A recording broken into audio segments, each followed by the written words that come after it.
शिलेदार।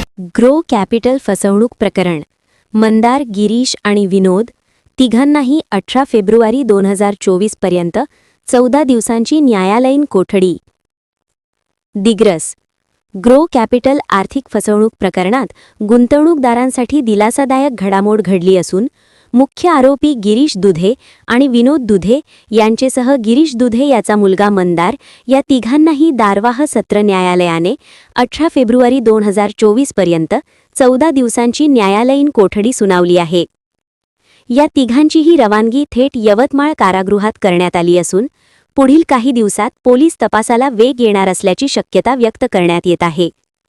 गिरीश आणि विनोद दुधे यांना 2 वेळा पोलीस कोठडी आणि आता तिसऱ्यांदा न्यायालयीन कोठडी मिळाली आहे, तर मंदार दुधे याला दुसऱ्यांदा न्यायालयीन कोठडी मिळाली आहे। या प्रकरणात शिक्षक, कर्मचारी, सेवानिवृत्त आणि सामान्य नागरिकांची जादा परताव्याचे आमिष दाखवून कोट्यावधींची फसवणूक झाली आहे।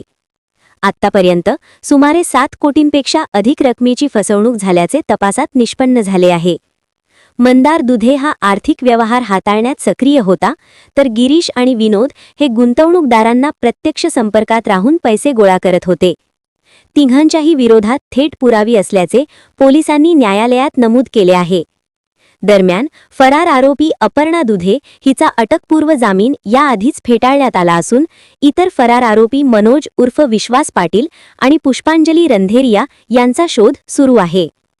या प्रकरणात महाराष्ट्र ठेवीदारांच्या नित्तीय संस्थांमधील हितसंबंधांचे संरक्षण अधिनियमानुसार आता सर्वांचे लक्ष संपत्ती जप्ती व रक्कम वसुली याकडे लागले आहे।